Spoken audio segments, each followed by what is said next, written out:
My name is Adeline. I grew up with my dad and mom, just the three of us. Recently, I decided to marry Philip, my boyfriend, and move out of the home I grew up in. I met Philip through mutual friends. He works for a well-known company in town and is often considered a top-notch professional. He's very responsible and kind. My parents were thrilled when they learned I'd be marrying him. With my marriage, Mom seemed relieved that her years of parenting were coming to an end. It was as if this gave her the chance to refocus on her own life. Since I started elementary school, Mom has been working as a chef at a nursing home. Cooking is her passion. Sometimes she would even serve her creative dishes at the nursing home she worked at. I've heard stories about how the residents eagerly awaited her meals every day. That's how delicious her cooking was. Praise never got to her head. She took cooking classes and was always learning. Mom had always been diligent about following her dream. Her dream was to have her own restaurant one day. Seeing people smile while eating her dishes brought her immense joy. She often said, "I'd love to serve my dishes in a small restaurant when I'm older." Though she said it might remain just a dream, there was a hint of sadness in her eyes. But then, a twist of fate changed everything. Around the time I moved out after my wedding, unexpected news came Mom's way. She and Dad would often dine at a bar run by her friend's elderly parents. It was a quaint place with lovely conversations, meticulously prepared dishes, and select drinks that Mom always raved about. But due to their old age and declining health, they decided to close the bar.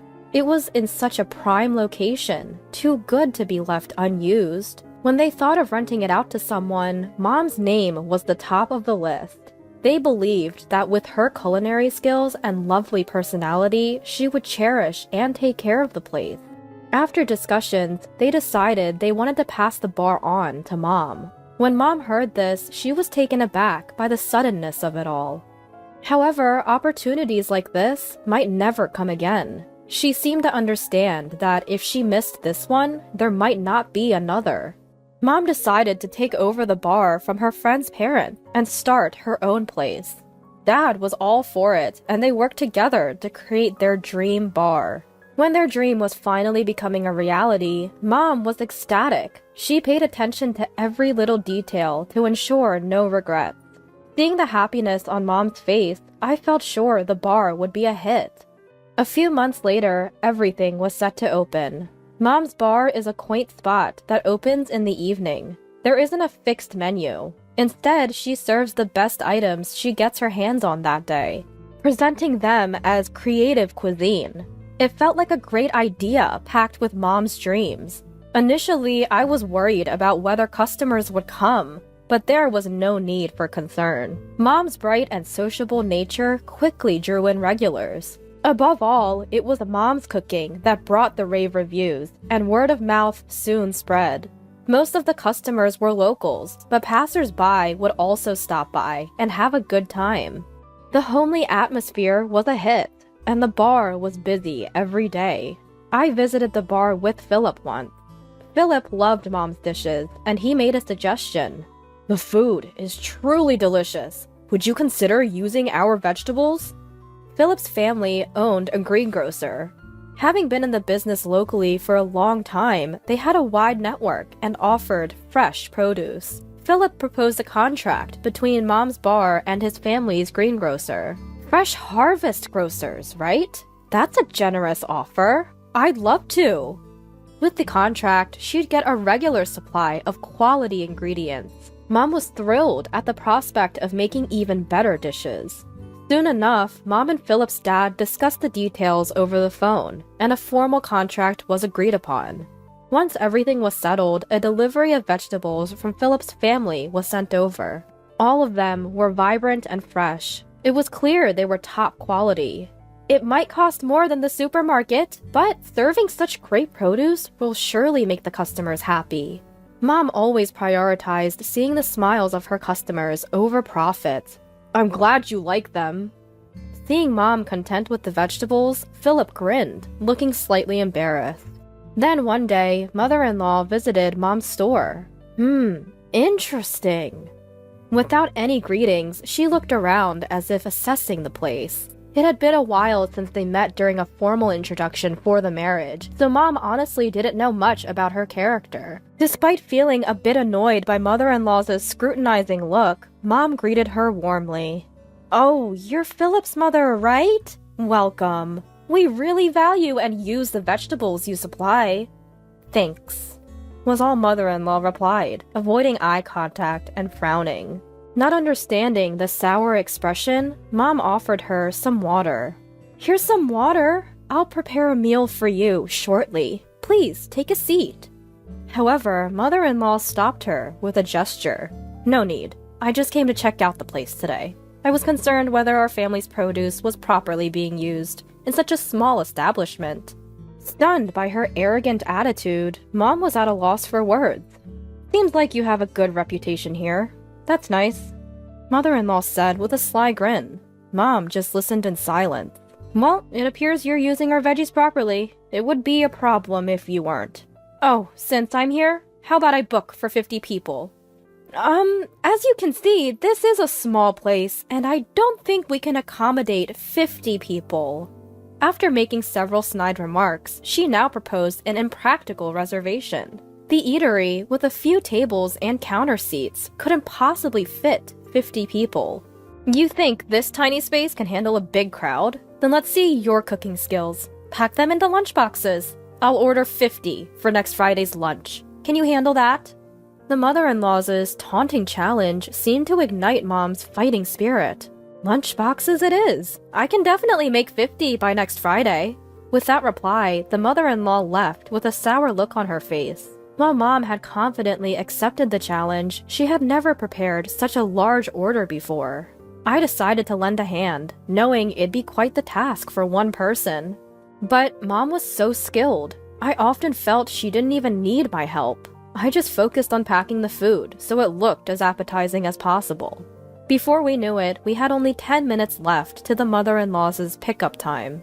We managed to create vibrant, tasty lunchboxes on time. This has to be perfect. I put my all into it. There's no way she can complain now.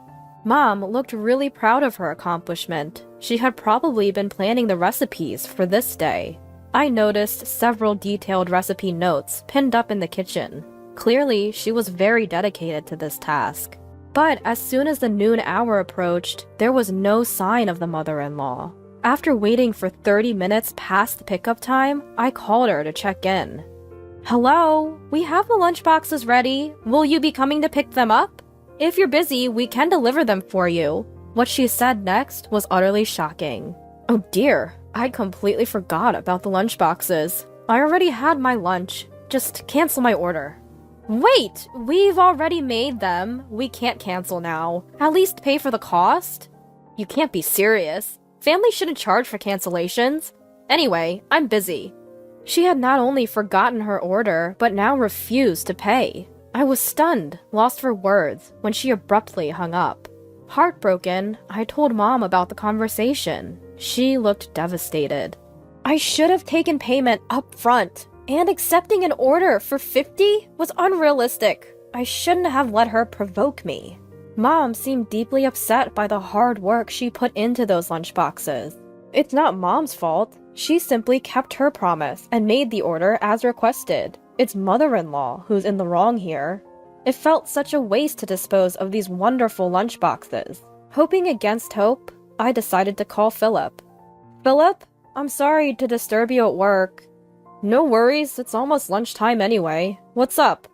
"Since it's almost lunchtime, I have a favor to ask." "What happened?" "Well, mother-in-law had placed an order for 50 lunchboxes today, but she canceled at the last minute. I didn't want them to go to waste, so I was wondering if anyone at your office would want them." Hearing this, Philip let out a deep sigh. "Ugh, I can't believe it. I'm really sorry for the trouble Mother has caused. She's always been like this. We'll sell all those lunchboxes at my company. Can you bring them over?" I could detect the anger in Philip's voice. "Thank you. It's such a waste to throw them away. We can give them out for free, and if there are any leftovers, you can bring them back home." As promised, I delivered the lunchboxes to Philip's office.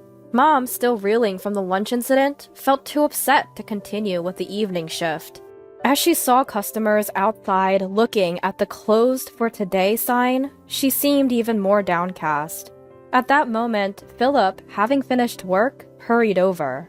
"Mother-in-law, I deeply apologize for the inconvenience my mother caused." "There's no need for you to apologize, Philip. Please, look up." Philip, still with his head down, continued his tale. "Actually, Mom, mother-in-law was jealous of your shop. She envied you because she couldn't do it herself. I never imagined she'd go this far to harass you. I'm truly sorry." Mom was taken aback, unaware that mother-in-law felt this way about her. Mother-in-law was envious because people liked Mom, and she even opened up her own store. Unlike Mom, mother-in-law wasn't good with people. She often had conflicts with others, leading to multiple incidents in the past. She always resented those who seemed better off than her, spreading rumors and even getting into altercations. Every time she caused trouble, Father and I stepped in, but this time, it's unforgivable. Philip contacted father-in-law and asked him to bring mother-in-law to the store. Shortly after reaching out, father-in-law, almost dragging mother-in-law, arrived at the shop. "I apologize for my wife's selfish actions. We will cover all the expenses. Apologize, now!" Father-in-law urged mother-in-law. However, mother-in-law sulked and pouted. "You don't need to pay. Philip sold all the lunchboxes at his office, thankfully, so we didn't end up at a loss." Mom declined their offer. Upon hearing this, mother-in-law exploded in anger. "You think your son like that? Just because you own a store doesn't mean you're above everyone." Mother-in-law's face turned red as she shouted. "Philip was supposed to stay with us. This is so infuriating." The sight of mother-in-law shouting in blind rage was unsettling.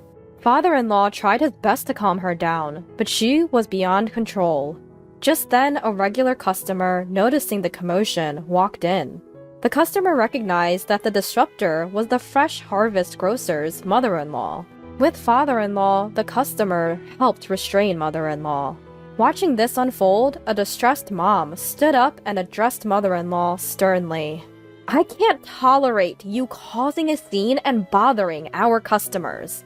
You act all high and mighty for such a small store." At mother-in-law's words, Mom's anger exploded.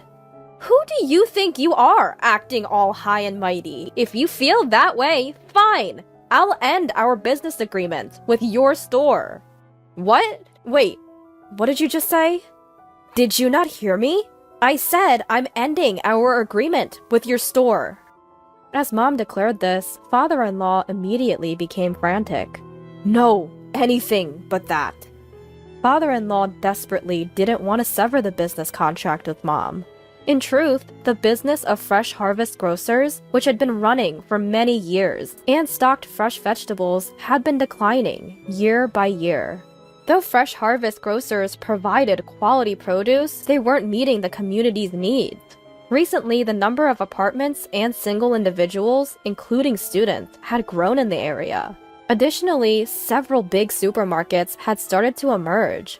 With more people looking to buy cheaper vegetables at supermarkets, Fresh Harvest Grocers saw a gradual decline in customers. Despite Fresh Harvest Grocers' widespread reputation, they couldn't sell a large variety of veggies at low prices like major supermarkets. Therefore, having small businesses like Mom's continuously purchasing vegetables was something father-in-law greatly appreciated.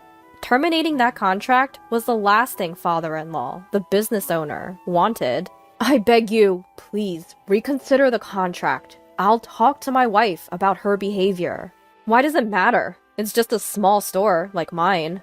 "You always act like this. It's because of that attitude that we've lost customers. You need to reflect on your actions." Not only was mother-in-law rude to Mom, but she was also often curt with other customers. She sometimes made unnecessary comments, leading some customers to feel uncomfortable and decide not to return to Fresh Harvest Grocers. "To think you can't even understand when it's spelled out for you. And to behave this way towards Philip's mother-in-law, it's unforgivable. Mother, Adeline, I deeply apologize for my wife's rudeness." Biting his lip and holding back his emotions, father-in-law grabbed mother-in-law's arm and left the store. Mother-in-law never apologized to Mom in the end. Later on, Philip visited Mom's store with a big smile on his face. "Anything good happen?" "Well, my parents got divorced. Since Mother left, the customers have been returning, and the business is slowly stabilizing. It feels like a troublemaker is gone." Father-in-law, fed up with mother-in-law's lack of remorse, decided to divorce. But mother-in-law didn't accept the divorce easily. She impulsively initiated divorce mediation, but in court, she only made self-centered remarks. She rudely addressed the family mediation committee, which put her at a disadvantage in the mediation she started. She had no allies, and the divorce was easily granted. Father-in-law seemed relieved that the divorce didn't take much effort. Now, he has no contact with his ex-mother-in-law, and their relationship is completely severed. "Now, without Mother causing any more trouble, I can't stand causing you any more inconvenience." Philip seemed to feel a weight lifted, recalling all the past troubles with mother-in-law. "Philip, I'm looking forward to our continued relationship." Mom was carefully prepping the vegetables from Fresh Harvest grocers. In reality, she hadn't terminated the contract and continued to buy from them. No matter how bad mother-in-law's attitude was, Mom genuinely loved the produce from Fresh Harvest grocers. The tasty vegetables were popular with customers, enhancing the reputation of Fresh Harvest grocers. Because of this, some regular patrons specifically came for their produce. Promoting Fresh Harvest grocers, Mom's store became very significant for father-in-law. Moreover, there was more good news. The lunchboxes sold to Philip's company were a hit among employees, leading to more requests. Thanks to that, Mom began selling lunchboxes at noon. The nutritionally balanced lunchboxes were popular, especially among younger locals. With good sales and affordable pricing, nothing was left unsold. She also received bulk orders from Philip's large company, and though busy, Mom joyfully cooked. Years later, her shop still thrived. She could afford to hire part-time workers, easing her burden. A woman, fond of Mom's cooking, came to apprentice. "I never thought I'd become a master. It's embarrassing to call myself that." Fulfilling her dream of having her own shop, Mom's next dream was to sustain it. She thought of entrusting her dream to this woman. As Mom adeptly taught the apprentice, she indeed looked like a master chef. I want to keep enjoying Mom's cooking, so I wholeheartedly support her dream of continuity for her shop.